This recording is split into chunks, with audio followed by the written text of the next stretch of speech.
Somos La Clave. Combinación Clave presenta El Mostrador en La Clave. La actualidad desde distintos puntos de vista. Un espacio para la discusión bien informada. El Mostrador en La Clave. Con el equipo de El Mostrador.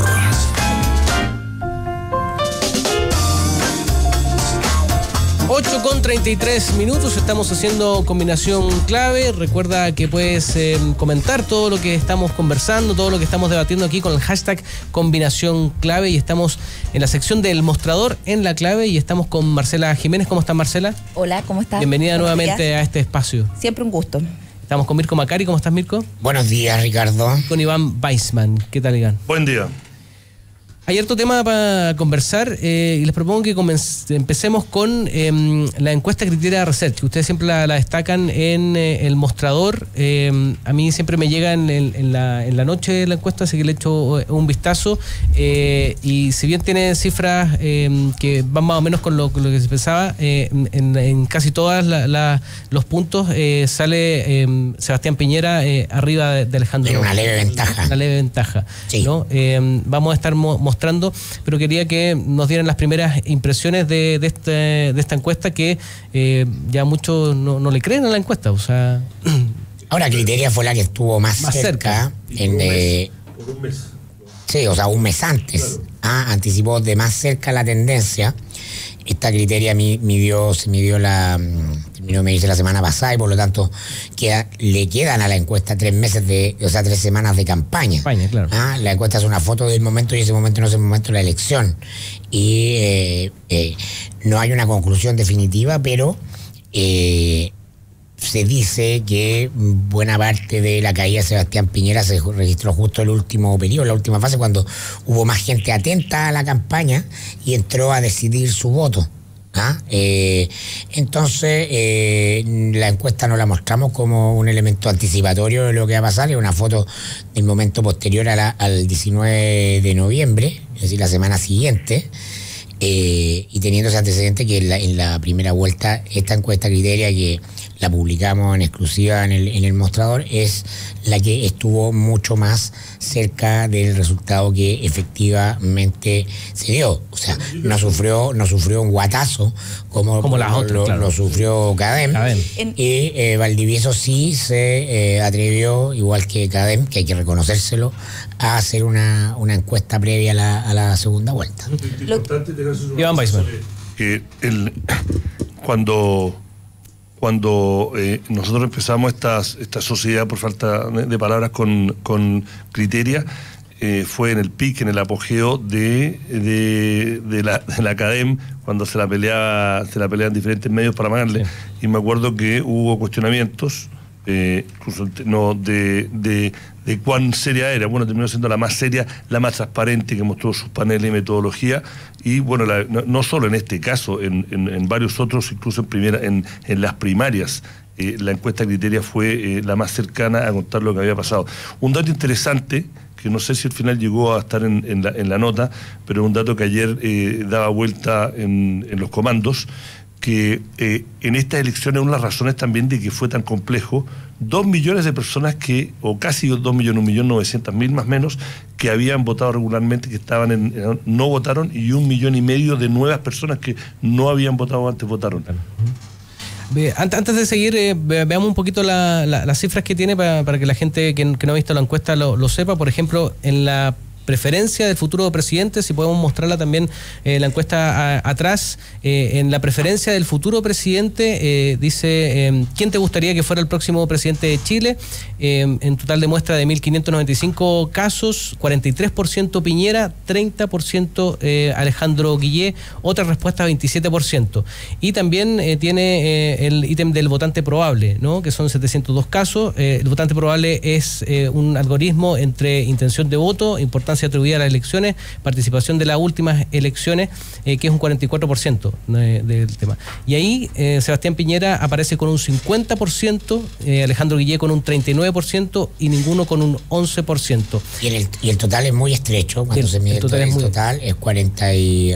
¿Cuánto es? 47, 45. 45, claro. Sí, 47, 45 a favor de Piñera. Yo quiero plantear una cosa que no ha planteado ningún analista hasta el minuto y que es un escenario probable, a propósito de votante probable, que es una elección muy estrecha, voto a voto, similar o peor, incluso en términos de estrechez, de lo que ocurrió en el 99 entre Lagos Lavín. Y por el clima en que está el país, por lo que se ha dado, podemos asistir a que el comando perdedor impugne la elección, ¿no? O se siembre un manto de duda. ¿Por qué? Ese es un escenario político también. Por estrecho. Es decir, entonces... Pero ¿qué pasado hay de que se impugne? O sea, ¿qué evidencia hay de que va a decir de ¿qué que precedente, dices tú? No, pues Chile no hay, po. Por eso, pero ¿por qué te estoy preguntando a ti? Porque es bastante serio que digamos en la radio acá de que una de las dos partes va a impugnar la legitimidad del voto. Que reconteo de votos, po. Que diga, oye, recontemos los votos porque cualquier cosa. No, esa parte la entiendo, es el qué. Estoy diciendo, ¿cuál es tu análisis detrás, tu teoría conspirativa detrás de que llega a eso? No, yo digo que no es algo que uno pueda descartar dado el clima en el que se está llegando a la elección y lo evidentemente estrecho que va a ser. Que se ha dado en otro tipo de elecciones, por ejemplo, municipales, se dio ahora en las parlamentarias que incluso se dio vuelta un resultado por en elecciones locales. Exacto. Claro, no nacionales. No nacionales y no de presidente. Pero te he escuchado que los comandos lo harían, que los comandos están preocupados de que haya trampa. No estoy entendiendo. Yo quiero que entienda. Lo que yo no quiero es que la gente que no escucha diga. El mostrador amigo está diciendo que acaba el trampa y que van a impugnar. La gente entiende lo que quiere entender. Yo estoy diciendo que es un escenario que nadie ha puesto sobre la mesa, dado que todos están más o menos de acuerdo que va a ser muy estrecho. Exacto. Si es más estrecho que lo que fue Lavín Lago el 99, un voto por mesa. Fue lo que diferenció a Lago de Lavín el año 99. No es descartable y es bueno ponerlo y es bueno conversarlo, anticiparse a que el comando perdedor, en este caso, impugne la elección desde el punto de vista legal. Pero no es que tú hayas escuchado que los comandos están preparando que el otro comando... Es una especulación de Mirko Macari, simplemente, ¿no? Por supuesto, en una elección estrecha puede pasar eso. No es que impecablemente vaya, ganó por un voto, por 10 votos, por 100 votos, ok, estamos. Tú dices que es uno de los escenarios, o sea, que se vean tentados pedir recuento de votos cuando vean que tienen la posibilidad de ganar en caso de que o sea, ha pasado en Estados Unidos, no va a pasar también puede ser. En Chile han pasado cosas que están... Bueno, para pedir recuento es diferente que impugnar. Pedir recuento es diferente a impugnar. Bueno, pero se da en un marco discursivo. Claro, la impugnación es decir, yo te puedo, si tú pides recuento, y eso genera incertidumbre y está en velo. 100% no estoy de acuerdo. diciendo que vaya a pasar lo que hizo Andrés Manuel López Obrador en México, que se paró un año con un campamento frente al gobierno para decir que el gobierno no era legítimo, la elección había sido un fraude. Bueno, no estoy diciendo eso. Bueno, por eso te digo que impugnar y el recuento son dos cosas diferentes, porque impugnar diciendo que el proceso no fue legítimo. Otra cosa es ahí que yo quiero que recuenten bien porque yo creo que puede haber ganado. Pero podemos quedar algunos días en duda. Sí, el resultado puede quedar en duda. Eso. En caso de que sea demasiado estrecho. Mira, la que más da un estrecho margen entre los dos es la intención de voto en segunda vuelta, que es cuál de estos candidatos votaría usted si la elección fuera el próximo domingo. 47% Piñera, 45% Guiñé, y los nulos y blancos son un 8%. Es decir, si algunos de esos se van a algún candidato, lo puede ser decisivo también. En la noche del domingo el perdedor no reconoce al ganador y estamos en un escenario inédito. Exacto. Tú, por ejemplo, en esa elección que fue por un voto por mesa, ¿hubo mucho voto nulo y en blanco? No me acuerdo. Yo tampoco me acuerdo. Porque uno escucha, es todo es totalmente distinto porque en esa elección, en las elecciones era voto, o sea, la situación de voto voluntario hace absolutamente imposible predecir el nulo y el blanco. Porque la gente, en vez de anular, no va a votar. Claro. Cuando el voto era obligatorio, la gente iba y anulaba. Claro. Pero al ser voluntario ya no es necesario ir a anular. Entonces es muy difícil. De hecho, quería agregar dos datos al tema de la encuesta. Lo primero, que este resultado de la encuesta Criteria coincide con lo que se respira en los dos comandos, en el de Guillé y en el de Piñera, en el sentido de la estrechez absoluta de la votación y que la diferencia no sería uno o dos, no más de 1 o 2 puntos para cualquier lado. Lo segundo que quería plantear era que en el comando de Piñera, a mí me comentaban que en el análisis post-19 se había llegado a la conclusión, no la CADEM, porque ahí volaron plumas por el tema de la CADEM, pero con respecto a la SEP, se llegó a la conclusión que la SEP no se había equivocado tanto. Lo que pasa, en el análisis que hicieron, dicen que la SEP cortó un mes y medio, un mes, 30 días antes de la elección, y que en el último mes de campaña, efectivamente, como decía Mirko, la gente estuvo más atenta, pero Piñera cometió errores en ese mes. Uno de esos fue hablar de cortar los programas sociales.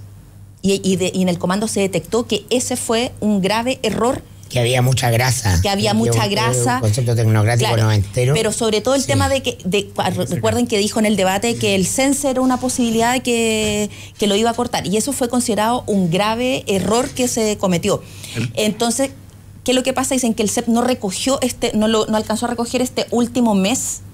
¿El CEP o al CEP? El CEP, sí. este último mes. Sin embargo, en el comando de Piñera, a ver, hay mucho nerviosismo, pero están los que creen que se gana, pero por demasiado poco, retomando este tema de lo estrecho que pueda, de lo estrecho que pueda hacer, de que a lo mejor vamos a estar en incertidumbre. Yo creo que si vamos a caer en una incertidumbre va a ser muy temprano. Recuerden que las mesas se cierran a las 6 de la tarde, a las 7:30 vamos a tener claridad absoluta del resultado. El nuevo sistema del CERVEL, o sea, en la primera vuelta funcionó impresionante. Bueno, a lo que voy yo, que a lo mejor ese escenario de impugnación era factible en un escenario crispado político como este, cuando la elección pasaba por las manos del gobierno y del Ministerio del Interior.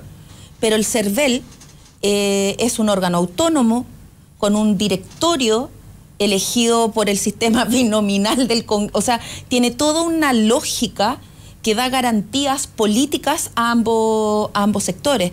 Entonces, yo creo que si es que se llega a dar ese escenario, es una apuesta bien compleja y bien arriesgada el que se le ocurra jugarse esa carta en un escenario tan estrecho, sobre todo porque están todos considerando ese escenario estrecho. O sea, nadie espera que el resultado sea por más de uno o dos votos. Sería una sorpresa, un escenario distinto, como lo fue el 36% de Piñera. Sería así de sorpresivo. La pregunta, en general se están jugando, por lo menos por las acciones de ellos, los dos candidatos se están jugando la campaña acá en la región metropolitana. No han salido mucho a terreno. Obviamente que en las próximas... Ayer estaba en Valparaíso. Y le fue bastante... y tuvo un día complejo. Convengamos que fue un día complejo. Que tenía de parte a su padrino, lo acompañó por toda la región. Claro. No, pero en general el análisis es que en la región metropolitana se va a jugar... Bueno, siempre la región metropolitana ha sido clave. Sí, la metropolitana, la octava y la quinta son las tres regiones clave. Pero algunos analistas dicen que Valparaíso también va a ser... la quinta, okay. Sí, es que la metropolitana, la quinta y la octava son las tres regiones o circunscripciones claves en toda elección presidencial desde el 90 para adelante, porque tiene que ver con la cantidad de electores el volumen de electores que tiene cada una. Entonces, el que gana 2 de 3 en esa tiene el 70% de la moneda en el bolsillo. Sí. Son muy relevantes esas tres. Pero yo quería retomar un poco lo que pasó ayer con Piñera en Valparaíso, que refleja un datito bien... Tenemos el video por ahí, lo vamos a buscar para poder mostrar. Sí, estuvo fuerte el de la micro, cuando la gente lo ignora, cuando le gritan cosas en la calle. Bueno, yo creo que debe haber terminado el día... le dicen, va a seguir robando, y como que él reacciona, sí. Pero eso es la típica forma de Piñera de ser, de que responde en forma automática sin meditarlo mucho, o que habla más rápido de lo que piensa. Pero, o piensa más rápido de lo que logra, de lo que habla. El tema es que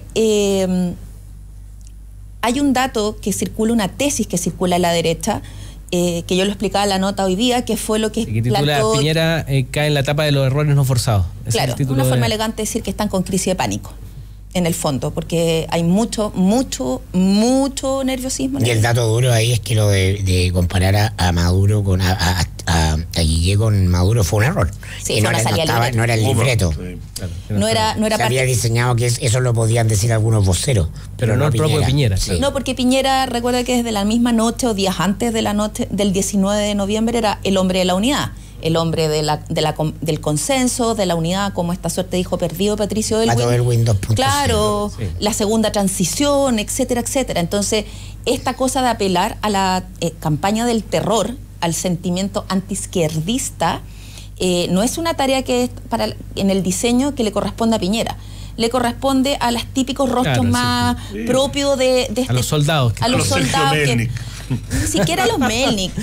O sea, por algo tiraron a la pelea de la Erika Olivera o a los mismos rostros que pululan en los medios de comunicación permanentemente como escuderos y dando golpes comunicacionales. Claro, los mandan a los medios que escucha más la derecha. Exacto. Claro, pero no Piñera. Entonces, primero, a mí me decían que Piñera, efectivamente eso no estaba en el diseño, que se pegó una salida de libreto bastante fuerte con eso y que eso refleja la ansiedad, el nerviosismo y el estado de preocupación en el que están.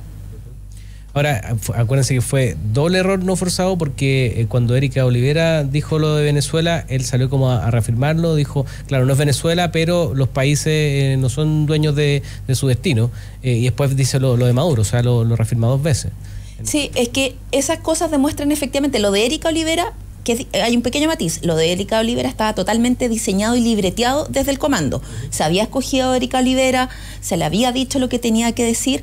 Lo que no calcularon fue que le salió el tiro por la culata, el boomerang se les devolvió y no surtió el efecto que se esperaba. Y que de hecho reconocían que tenían que afinar, porque esta estrategia del antiizquierdismo, de la campaña al terror, es una de las partes claves de la campaña que está haciendo el comando de Piñera. O sea, consideran que eso es ultra necesario, porque esa es la forma en que aglutinan y convocan al sector más duro de la derecha, para que vaya efectivamente a votar el 17. El que le cae pésimo Piñera, que es de derecha, que no le gusta, pero que se va a levantar a votar ese día solo para que la izquierda no esté gobernando y no seamos Venezuela. Entonces, a eso está apelando. Y esa pega la está haciendo Kast, además. ¿Qué peso tienen los partidos políticos ahí, RN y la UDI? Ahora dicen que a diferencia de la campaña de primera vuelta, ahora bastante poco. Me dicen que los presidentes de partido y los secretarios generales están yendo poco y nada a Poquindo 3000, que es el verdadero y real comando de Piñera, y que no están viendo mucho al candidato ni nada, que eso se debe a que ya llegó el tiempo de que sacaron las reuniones y que es el tiempo de trabajar y de arremangarse las mangas de la camisa y salir a la calle, que es lo que no hicieron en la primera vuelta. Ahora, nota la marcha habla de que el clima interno de triunfalismo ha sido un gran enemigo para el resultado que se dio, y que si hay algo positivo de este estado de nerviosismo, incertidumbre y preocupación es justamente eso, y eso moviliza, ¿no? Y todos entendieron que era la hora de dejar las patas en la calle, porque efectivamente muchos ya estaban en el tema de ponerse el traje de ministro, instalado en esa sesión. Y hay gente, recordemos, que no repostuló al Congreso apostando a entrar al gabinete. Espina. Alberto Espina, Cristian Monkever, Nicolás Monkever. No, se la jugaron. ¿Cómo se llama el de...? Sí, que se me olvidó el nombre. Sí, pues, claro, o sea, hay una apuesta ahí que es riesgosa, porque es todo nada. Claro. Bueno, además que asumir sus errores de todos, es asumir de que la lectura original de donde está el país está mal, porque la apuesta del gobierno, perdón, la apuesta de Piñera era que había tal rechazo a todo lo que había hecho este gobierno y que la mayoría de ese rechazo se iba a ir con él. No fue así. Yo quería retomar lo que había dicho, lo que quería plantear, que es de dónde viene la razón de este nerviosismo y esta suerte como de crisis de pánico que está abundando en la derecha.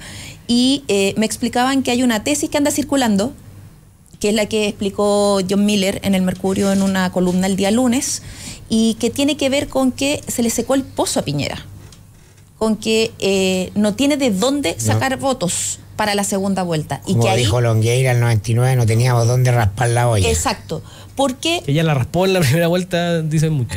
Es que claro, dicen que ¿qué es lo que sucede? Que el supuesto trasvasije de votos del centro hacia Piñera, de la DC hacia Piñera, eso ya se produjo en la primera vuelta. Eso ya está, lo que explicaría el 5,1% de Carolina Goich, cuando la DC es un partido que tiene el 11%. Entonces eso ya se produjo, eso ya fue.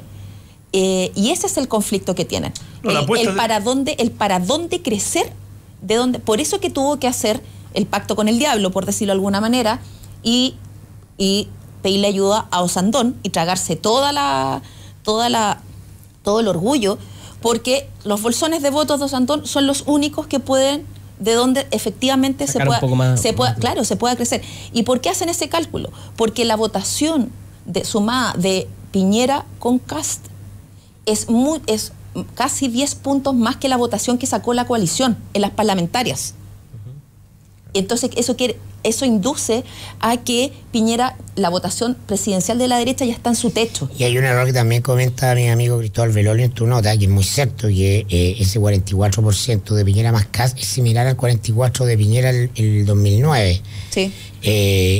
Pero la diferencia es que en el 2009 hubo un 20% de votos que fueron para Meo y que ahora no está. Y que tenían que ver con que era novedad. Entonces había mucho voto que en segunda vuelta iba a ser Piñera, o sea, el Meo-piñerismo. Sí.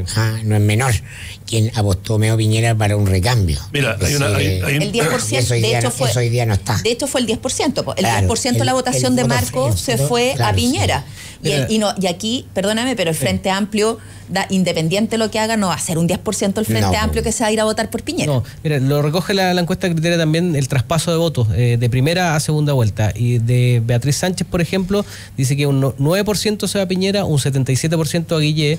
De Kast, un 75% a Piñera, un 6% a Guillé. De Carolina Goich, 19% a Piñera, 63% a Guillé. Y aquí está lo curioso de Marco Enrique Ominami, 42% a Piñera y 47% a Alejandro Guillé. Hay gente como el Pato Navia que votó por Meo y que ahora va a votar por Piñera. No, mira, hay una cosa que... Esta semana, a principio de esta semana, una persona senior del comando de Piñera tuvo varias reuniones con gente del mundo privado, y el análisis que esta persona le contó confirma lo que dice la MAE, de que ellos para ganar necesitan repetir la votación, la suma esta, Kast Piñera, y que hay muy poco voto adicional que pueden sacar, que la victoria el voto está en las manos del Frente Amplio, yo no sé. Es que cuánta gente del Frente Amplio va a votar por Guillé, no cuántos van a ir a votar por Piñera, sino que cuántos no van a votar por Guillé. Sí, nosotros lo conversamos, Mirko Macari ya estaba un poco aburrido de hablar de lo mismo del Frente Amplio, porque le hemos estado dando duro porque es una decisión que se alargó un poquito. De hecho, se pensaba que decía ayer, la decisión ya está tomada, pero se va a dar a conocer. Es una discusión medieval, así como la del sexo en Los Ángeles y los bizantina. Sí. Bizantina. Un poquito extensa. Claro, pero lo conversamos nosotros que ya está como tirada las cartas, ¿no? O sea, independiente de lo que diga el Frente Amplio, los votantes tienen más o menos claro, además que es súper corta de aquí al 17 como para dar vuelta. Hoy día vamos a tener una declaración con todo lo que se discutió anoche. Ayer estábamos acá en vivo cuando salió la declaración de RD y los medios pusieron en los GC, la televisión, RD llama a votar por Guillé, después mandó un comunicado diciendo nosotros no llamamos a votar por Guillé. Así de bizantino era el alambicado la fórmula política, y muy probablemente hoy día lo que va a haber de la nación del Frente Amplio es que ellos no van a llamar a votar por Guillé, y van a dejar una zona grande y gris para que cada uno tome su decisión finalmente de manera libre. Ya muchos dirigentes han dicho, ¿no? De Polo lo ha dicho, Crispi lo ha dicho, vamos a votar contra Piñera, que en el fondo vamos a votar. Eso suena como a cuando Brunner era vocero en los 90 y decía, si bien es cierto, no es menos cierto, y uno quedaba con cara de pregunta, así como... Eso es la política, bienvenido a la política. Sí, ¿no? Y hay algunos que han dicho que van a votar por Guillé, así con todas sus letras, como por ejemplo Vlado Mirosevic, ¿no? Que es presidente del Partido Liberal, que dijo que iba a votar por Guillé, pero que el partido quedaba como... Ahí lo que diga la vea por sí misma, más allá de la declaración de hoy día, lo que ella diga que va a ser muy importante. Sí, eso va a ser importante. Esto quiere decir que el comando de Guillé está acertado en una sola cosa, y que es que su estrategia es hablarle al electorado del Frente Amplio y no a los dirigentes. No a los el comando de Guillé no ha cometido grandes errores. No, en esta pasada, en la segunda vuelta no. Lo que pasa es que en la campaña de primera vuelta lo pelaron el comando y lo criticaron tubido y parejo. pero al parecer en esa definición, que era desde la misma noche del domingo 19, claro, era esa. No hablarle ni a los dirigentes, ni a los diputados elegidos, nada, sino que al electorado frente a... Y por eso que la reunión con Mesina hoy día, ¿no? La reunión con la bancada C... Es lo típico de ese mundo. La concertación, nueva mayoría, siempre gana con los votos de la izquierda. Ayer se reunió con los autores del CAE, por ejemplo. Está dando esos guiños. Vamos a hacer una pequeña pausa. Son las 8:58. Estamos en el mostrador, en La Clave. Estamos haciendo una encuesta. Se las voy a preguntar después. Estuvimos hablando con Luis Mesina en la mañana, preguntando sobre cómo va a evolucionar el movimiento, la reunión que tenía con Alejandro Guillé. Estamos preguntando cuál de las soluciones a la problemática de pensiones te representa más de cara a lo que se viene en segunda vuelta. Con el hashtag Combinación Clave puedes votar. Las alternativas son las reformas de Piñera, las reformas de Guillé o las de No Más AFP, que son las que representan también al frente. La de la asociación de AFP, po. Pero que esa está, ya está, eso es el sistema que hay. Ese no una propuesta súper práctica. Hacemos una pausa y volvemos con el mostrador en La Clave. Decimos las cosas como son. Escuchas Combinación Clave por la 92.9. Fin de semana de campanillas en el fútbol chileno. Podríamos tener nuevo campeón. Pero ¿qué dirá el Audax Italiano y la Unión Española o la Universidad de Concepción frente a la Universidad de Chile? Este fin de semana será con todo, ¿no? Con todo, Florete, estaremos desplegados en todo Santiago, también en el sur, en una final. Ufa, porque como tú dices, puede haber campeón. Algo tienen que decir, pues el Audax, la Unión, la U de Conce y la U, que todavía no quiere ser el invitado de piedra, pues Florete. Pero lo más importante, ¿dónde estaremos centralizados, Chama? En el Estadio Monumental. ¿Usted ha ido, no? Por supuesto, pero ¿sabes qué? Me dicen que puede ser la estrella 32. 32. Qué número más emblemático. Su número, Chamagol. Curicó lo quiere impedir, mi tierra. Veamos este fin de semana con todo a 3 bandas. Estaremos en la Florida para el Audax Italiano Unión Española, en Concepción para la Universidad de Concepción, Universidad de Chile, y desde el Monumental para Colo Colo, Curicó Unido. No relato al Curi desde el 89. Un abrazo. Hora Clave. 9 de la mañana, en punto. 92.9. Somos como tú. Somos La Clave. Sofía abrió un negocio, una peluquería. Hola, adelante. Y ella sabe lo importante que es estar 100% en línea con el estilo, 100% en línea con sus clientes y 100% en línea con su negocio. Por eso Sofía se hizo cliente de Transbank 100% en línea. Entra tú también en transbank.cl e incorpórate y podrás vender desde 48 horas con Visa, Mastercard, Magna, American Express, Diners Club o Red Compra. 48 horas hábiles según sistema de agendamiento para instalaciones. Para hacer un buen negocio, necesita ser un gran anfitrión.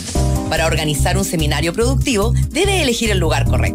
Visite Hotel Los Nogales y compruebe que superaremos sus expectativas. 5 salones de hasta 300 personas con equipos audiovisuales, estacionamiento y Wi-Fi de alta calidad. Cotice en hotelnogales.cl o al 223-356958.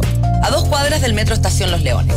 Hotel Nogales, Los Nogales 741 Providencia. Si tú eres de las que se preocupa de dar lo mejor a tu familia, la que da su receta por Facebook, la que da sin esperar nada a cambio, la que da ideas para el fin de semana, la que da consejos por WhatsApp, la que da orden y malcría, la que da permiso, la que da su hombro, la que da amor...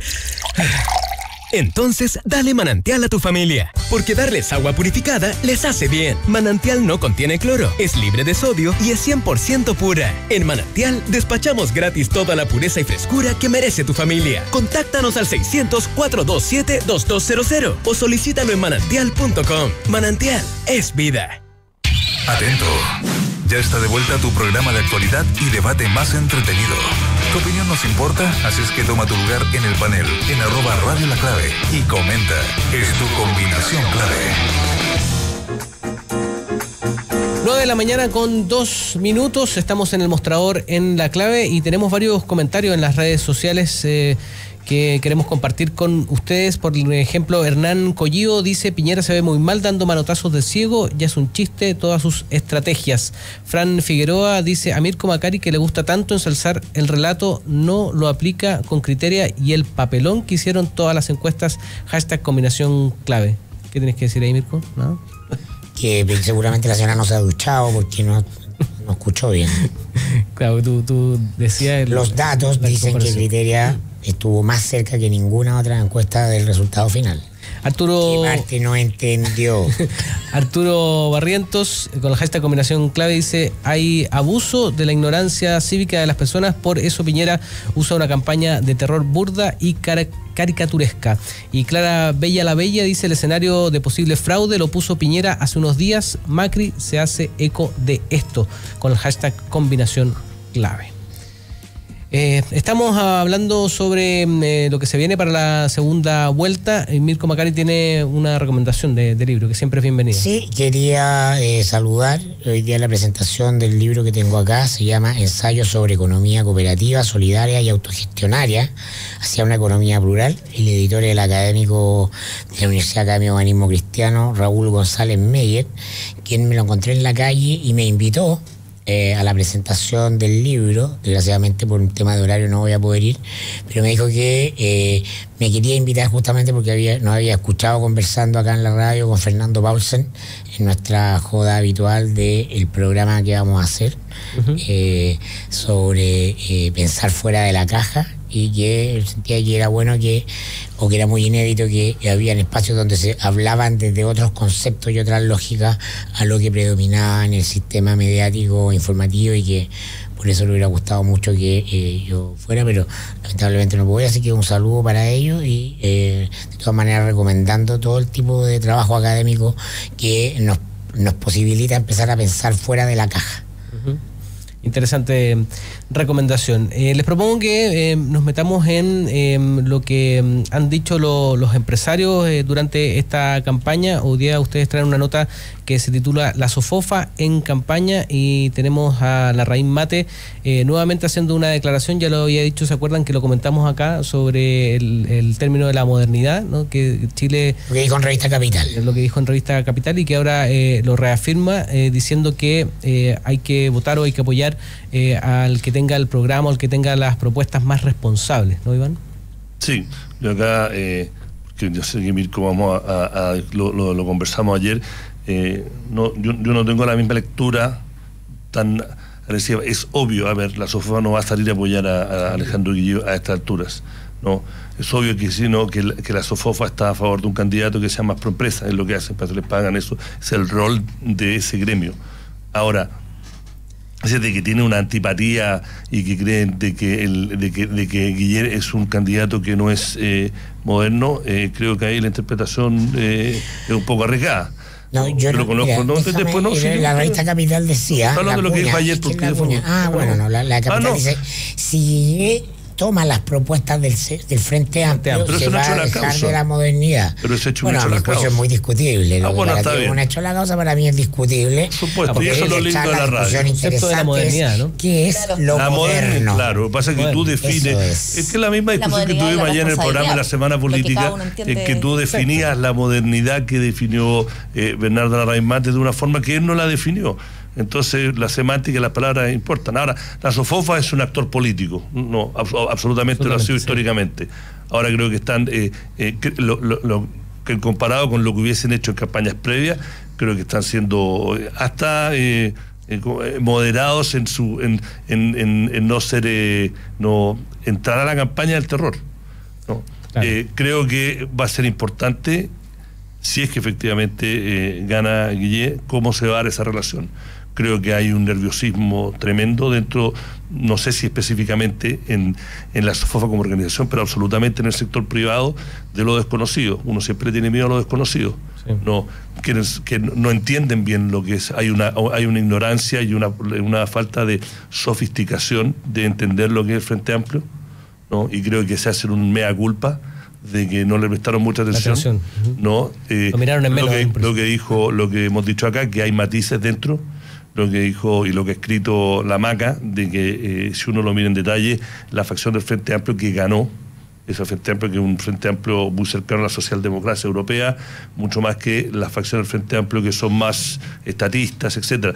Entonces creo que hay todo un despertar de, a ver, más allá de si gana Guillén con el voto o con el apoyo, tenemos que entender, porque nuevamente lo que le dijo esta elección, lo que está pasando, es que basar sus decisiones y su lectura de lo que está pasando en el país en la columna de Carlos Peña no le resultó bien. Bueno, el comando Guillé precisamente parece que para calmar esos nerviosismos, esas inquietudes del mundo de la SOFOFA, la entrevista de pulso de Guillé el día lunes, la entrevista en matinal ayer o antes de ayer también, todas ha sido con un tono que en el entorno de Guillé dicen que es como de responsabilidad. Ninguna de esas entrevistas le estaba hablando al Frente Amplio para conseguir sus votos. Por eso el pulso, por eso el pulso. Claro, lo que querían era precisamente dar la señal del responsable, del que sí puede, de gobernabilidad, del que no va a convertir esto en Venezuela, el que efectivamente...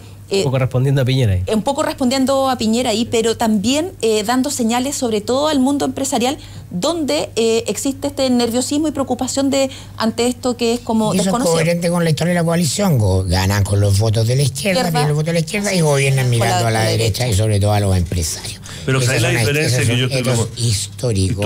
Pero lo que cambia un poco la ecuación y por qué acá el nerviosismo puede que sea un poquito más fuerte que hubiese anterior, una vez que ya conocieron cómo funciona, que la irrupción del Frente Amplio, ¿no?, que en las municipales y en las primarias le dio toda la intención de que era un actor menor, ahora eso no lo es.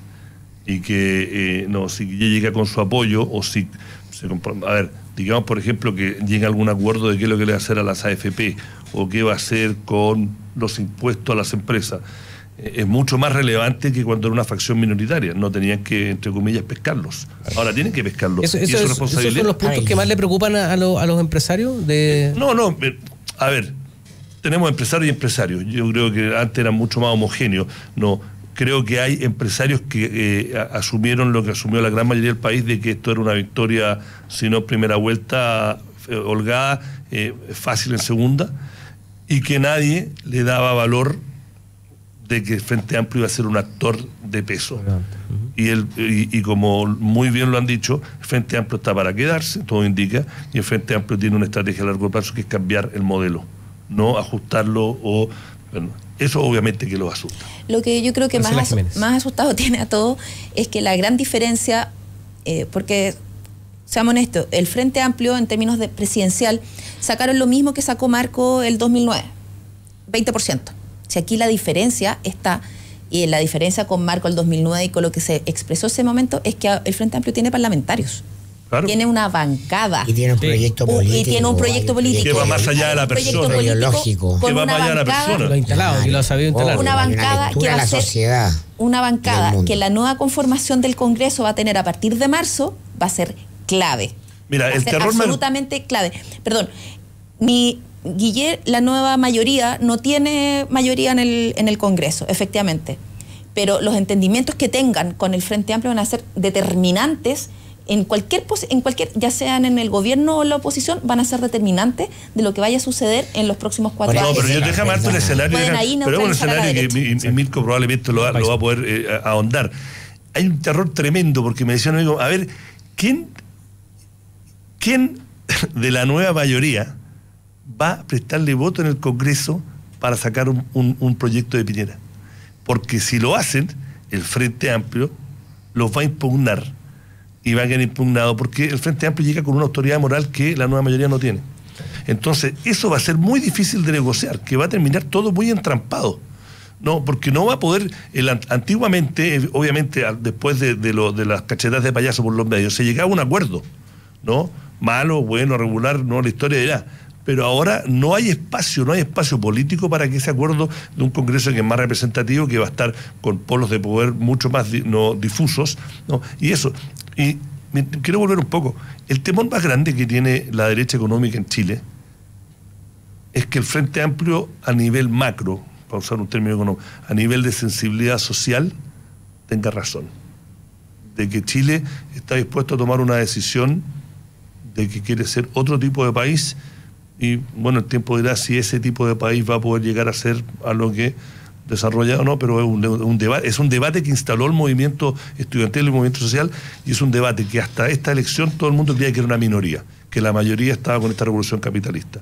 Y ahora esa tesis está en cuestión. La modernización capitalista de Chile que levantó Carlos Peña, yo al menos cuestionaba por el resultado del Frente Amplio, y eso tiene pánico. Ese es el pánico más que Guillé, y por eso Guillé hay un dato clave. Bernardo Larraín Mate viene, lo ha contado muy bien Iván, con una decisión diferente de tomar un rol político, claro, entendiendo que tiene que bajar del Olimpo a dar la pelea por su idea. No, eso es lo que corresponde. Se han demorado mucho los empresarios y él viene con un refresh en eso y lo que está ocurriendo es eso. Bien, punto. Yo leo las declaraciones de ayer de Bernardo Larraín Mate relacionadas con mantener políticas públicas, progresimiento. Responsable en conjunto con la entrevista que dio a Capital, y lo que está haciendo es tironear a Guillé. Está diciendo, si tú cruzas la línea de conversar con las ideas del Frente Amplio, te estás apartando del Chile que nosotros queremos construir, que hemos construido, del que puedes ser parte, y te podemos ser interlocutores. Estás en esa línea. Es en la otra línea, si quieres cruzar el Rubicón hacia otra forma de ver los problemas, es donde, o sea, eso es todo lo que yo estoy diciendo, y esa es la lectura que le doy. Entonces es interesante conversar acerca de qué es lo moderno para el mundo empresarial. Y la mala noticia para los empresarios, que claro, se instalan ellos en la emoción del miedo, pero podría ser una buena noticia si efectivamente apelaran a lo que es la esencia del espíritu empresarial, porque nos han vendido desde los 90 en adelante que el empresario es un tipo audaz, que no le teme al riesgo, que toma riesgo, ¿no? Y lo que vemos en Chile es que tiene una aversión al riesgo, ¿no? Tiene una definición del riesgo muy limitada. No, tiene una visión del riesgo. Entonces, no hay en rigor en Chile empresarios, hay rentistas. No tenemos a alguien que ponga todo su capital como Steve Jobs, ¿no? Y vaya por un sueño de construir algo diferente y cambie la humanidad. Vaya que se necesitan esos empresarios, y vaya que hay espacio en este mundo para esos empresarios, sobre todo en estos soportes tecnológicos. El empresario de la pasada. Claro, o sea... De la pasada, el financiero. Yo creo que lo que se refiere Mirko es que tenía una empresa X de retail, celulosa, la grande, en que te esté rentando X%, y te dice, yo prefiero seguir invirtiendo en esto porque rento 20% versus arriesgar a invertir en energía renovable en el norte de Chile. Ahora sí hay empresarios en Chile que están parados desde el lado de la innovación, y la innovación no es solo la tecnología, no es crear valor a partir de la inteligencia, es también comprometerse con generar beneficio para otros, y ese es el cambio paradigmático que a mi juicio es lo moderno, que viene en parte muy encarnado con el Frente Amplio, y que el empresariado no comprende porque no es. Es decir, yo si fuera asesor de la SOFOFA, diría, oye, la presidenta debería ser la Alejandra Mustaquis.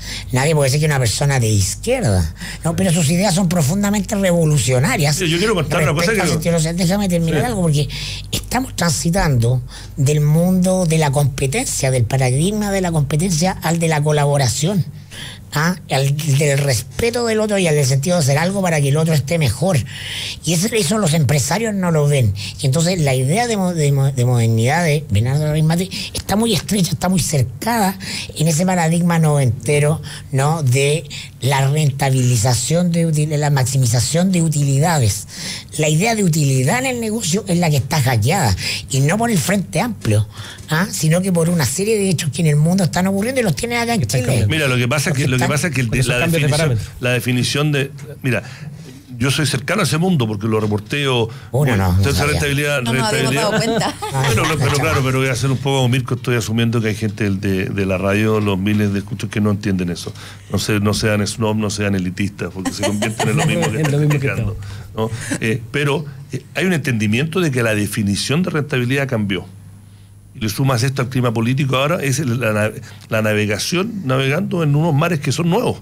No, hay un consenso, tenés que ser muy ideológicamente estúpido en el momento de tal no entender. Todos entienden de que la definición de rentabilidad, que era el margen que sacáis a fin de año más pagar tu impuesto, eso te hace una empresa rentable, eso cambió, y eso lo tienen clarísimo, y han cambiado como operan internamente, pero todavía están en un territorio completamente desconocido, y esto del Frente Amplio los descoloca mucho más porque por lo menos quieren tratar de entender. Pero yo quiero dar un ejemplo, y se lo contaba a Mirko ayer. Hay un empresario que causó hito hace un par de meses en un reportaje, porque él se llama Restaurante Baco, y que va toda esta gente, queda en Providencia, donde no se puede ir con short, que no se podía ir, no se puede ir con chala, con short sí, no puede montar dedos. Y el tipo salió a explicar y lo defendió, no arrugó para nada y mantiene la política. Pero un restaurante que, por ejemplo, no hay propinas. Exacto. Él le dice y los mozos todos hablan con ellos, están siempre los mismos. Sí. ¿No? Y yo descubrí ayer o antes de ayer, le conté a Mirko, porque me puse a conversar con él. Él dijo, yo nunca voy a abrir un restaurante en la dehesa ni en los dominios del Barrio Alto. Dijo, yo quiero que mi gente viva donde están mis clientes. Entonces nadie de que trabaja para él, ni mozo, ni cocinero, nadie vive más de 20 minutos del restaurante. Y los que no pueden, dice todos viven en Ñuñoa, Providencia, y los que no pueden pagar alquiler, él les subvenciona la diferencia que ellos no pueden pagar. Él tiene un par de departamentos, porque dice, la gente que está atendiendo a esta gente no se puede sentir. Yo no quiero a alguien que se tomar una micro 2 horas para ir a servir a los ricos de la dehesa. Porque su sueño es el restaurante. Su sueño es un servicio. Claro. Convengamos que eso es una excepción. Mayor valor. Bueno, por eso lo estoy dando. Pero ¿qué es lo que valora ese tipo? El capital humano. Claro, valora la experiencia de tener eso y que la gente venga y que la gente esté ganar a fin de mes. Gana a fin de mes porque hace una cosa de que hace algo que está en su alma, es su sueño. 100% Gana fin de mes porque es exquisito el lugar. Por lo mismo, y tampoco está caro. Porque está bien atendido, la gente trabaja más contenta. Tiene un espíritu, porque claro, ese es el sentido de que ganamos todos. Pero la descripción del empresariado que tú decías, Mirko, va en contra de eso. El modelo chileno, la esencia del modelo que imperó a rajatabla en Chile y ha dominado el mundo en los tiempos, que para que unos pocos ganen mucho, la mayoría tiene que perder. Si tú vas a la esencia del sistema de FP, y por eso el sistema de FP no va a salir de la conversación, es que unos pocos se lo llevan todo en función de que no les importa que muchos se queden casi sin nada. Finalmente, esa es la ecuación de lo que ocurre. Y entonces esa es una conversación que va a ser transversal a todos los problemas de políticas públicas, para ponerlo en el lenguaje de la raíz matemática. Julián Ugarte, que es socio de la Ale Mustaki en este emprendimiento maravilloso que es el IF, ¿no? Decía, a ver, hay gente en África que muere de hambre porque hay problemas agrícolas, porque no llega agua. Zonas profundamente desérticas que tienen problemas porque no llega agua. Hoy día, en el mundo que estamos viviendo ya, no en 10 años más o 20, ya existen todas las posibilidades tecnológicas para que hagamos llegar agua a esos. ¿Por qué no ocurre? Porque no es rentable. Entonces, eso no puede ser. Lo que estamos haciendo nosotros es generar soluciones tecnológicas, ¿no? Porque darle agua a cualquier persona en sí es rentable, a cualquier persona que no lo tiene, ¿no? El dinero es un mecanismo de intercambio, pero las grandes empresas a cargo de este negocio hacen un cálculo para el que están formados sus ejecutivos. Su lógica que es que no nos conviene porque el margen no nos da, ¿no? Y eso hace perder el sentido del humano, ese es un problema moral. Y en ese disyuntiva está enfrentada la humanidad. Cerremos el programa, estoy tercera vez en 20 minutos de acuerdo con Mirko. Uy, hay que no, y lo que hay que hacer es que los empresarios, y sin duda Bernardo Larraimate puede estar abierto a estas conversaciones, hay otros que ya tienen la puerta cerrada por fuera, ¿no? Tienen que adaptarse a eso. La inteligencia es la capacidad de adaptarse al cambio. Por supuesto, y creo que este movimiento que Bernardo ha liderado y Alfredo Moreno en la CPC entienden que hay que hacer un cambio, pero como digo, son aguas nuevas. Chile es un país que la derecha económica era conservadora, no solamente en política, sino que en la forma de ver la vida. Y esto se le está moviendo el piso por debajo, ¿no? Pero bueno, vamos a ver. Oye, yo creo Baco el restaurante, ¿no? Sí. Baco, que estaban preguntando aquí cuál es el restaurante, parece que quieren ir a verlo. Mira, se come bien, no es barato, pero tampoco es caro. Y tiene todas estas cosas. No sé. Así como la modernidad y la responsabilidad, hay distintas percepciones de lo que es caro y lo que no es caro. No cuesta lo que cuestan los de Isidora, por no es más caro que el Liguria.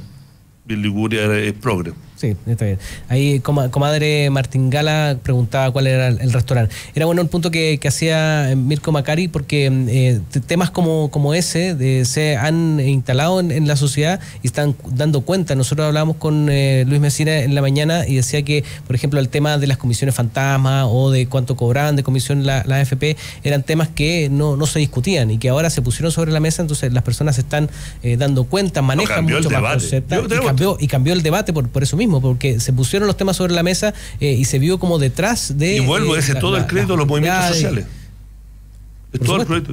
Yo quiero contar otra anécdota, que también me la contaron esta semana. Un abogado, un grande bufete, que es de mi generación, 52 años, dice, él contaba cuando él llegó a este bufete, le dio el discurso a uno de los grandes próceres, qué honor, era acá, que era un honor y un privilegio para él venir a trabajar, y que si trabajaba duro en 10, 15 años podía ser socio asociado y después hacer toda una carrera de este gran estudio ilustre de Chile. Y él me dice, yo me la compré, me llevo acá, me dijo, y llevo 20 y tantos años, me dijo, y ahora él es socio. Yo tuve que ir a hacerle ese discurso a los nuevos abogados que llegan. Les dije, le hice el mismo discurso. No, me dijo, decir que me mandaron a la punta del cerro es poco.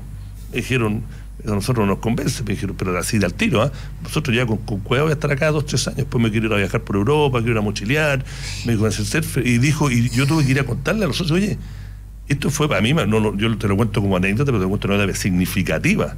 A mí me abrió los ojos. Yo fui a hablar con los otros socios y digo, oye, estos gallos son las 24 de los nuevos abogados, todos la Diego Portales, la Chile Católica, no hubo uno que una vez que este cabro me debatió mi punto para incentivarlo, que no después cuando yo abrí, porque dije, bueno, abramos, ¿qué opinan ustedes? Todos estaban de acuerdo. Dijo, oye, mira, 5 años máximo, mi plan es estar acá 5 años. ¿Qué es el Frente Amplio? Expresa ese espíritu, no necesariamente vis a vis, pero expresa un espíritu de época, si por algo es un proyecto generacional. O sea, cuando tú dices el Frente Amplio no es una marcha por más estatismo del viejo estilo de los años 60, trae una cosa que es el espíritu de la época, y eso es muy difícil de comprender, porque estamos casados en esta cosa binaria de Estado versus mercado, y los empresarios sobre todo, entonces nos ven más allá de la caja, entonces por eso es tan importante empezar a pensar fuera de la caja, porque si no te quedas fuera del mundo que ya está ocurriendo. Sí.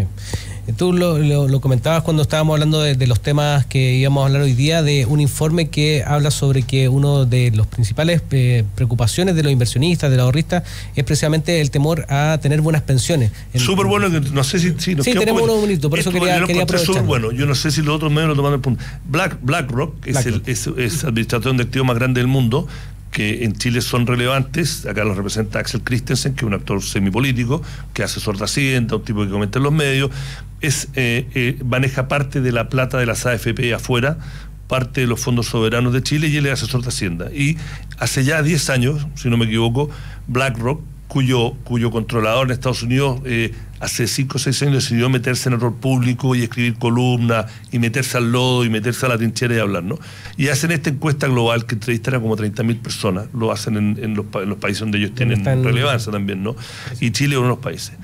Y resulta que en Chile te preguntan, ¿no? ¿Por qué ahorras? ¿Cuáles son tus temores? Si vas a invertir, ¿por qué? Bueno, y si tú lo miras, hay un montón de datos, pero si tú lo miras, la nota está en el mostrado de mercados, pero si tú lo miras, dice, ¿por qué la gente ahorra e invierte? La razón principal era porque tenían miedo a no tener suficiente para su vejez, para pagar deudas, para pagar la tarjeta de crédito, para tener un poquito de plata si es que tienen una cosa grave de salud.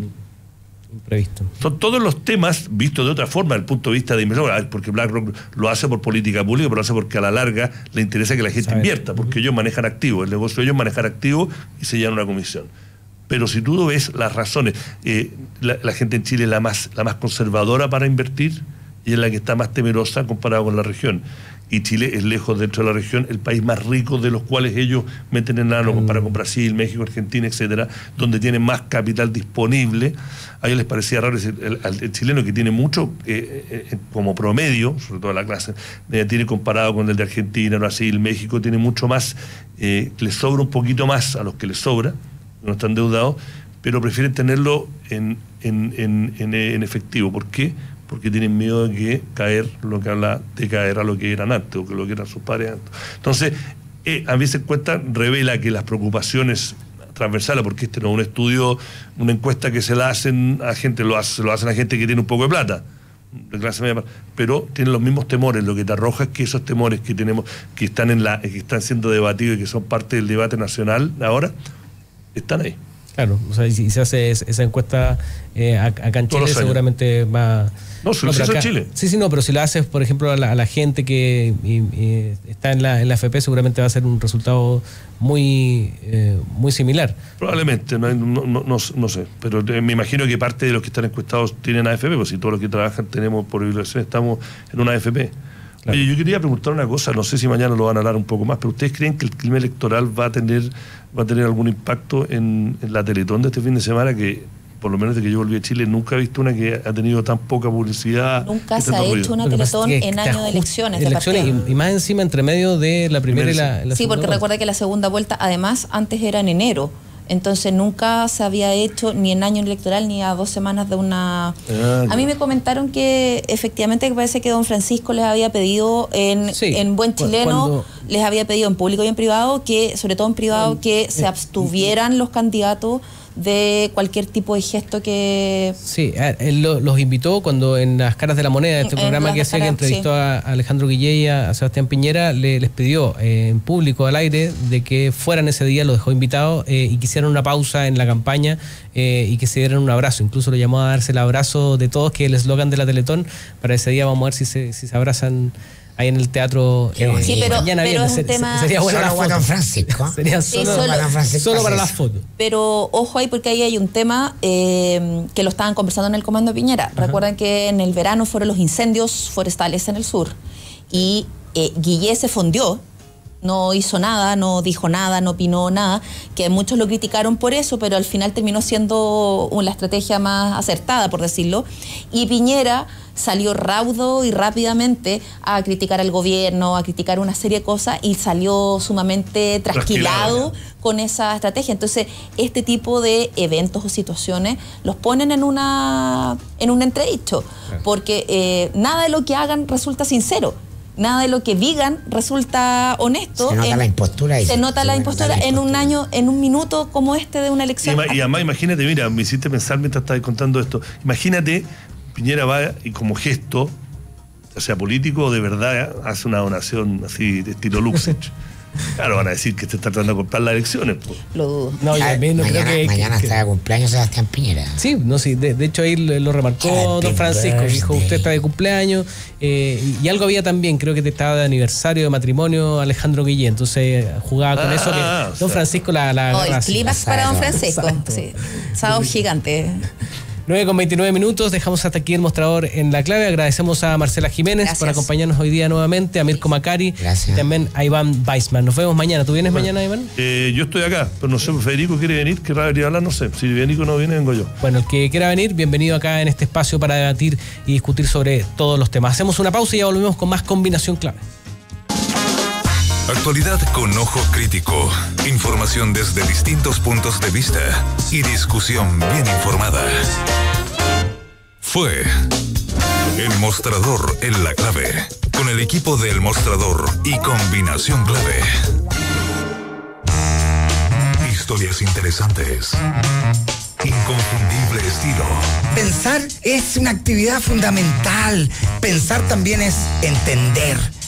Pensar nos permite tomar mejores decisiones. Nos hace, por de pronto,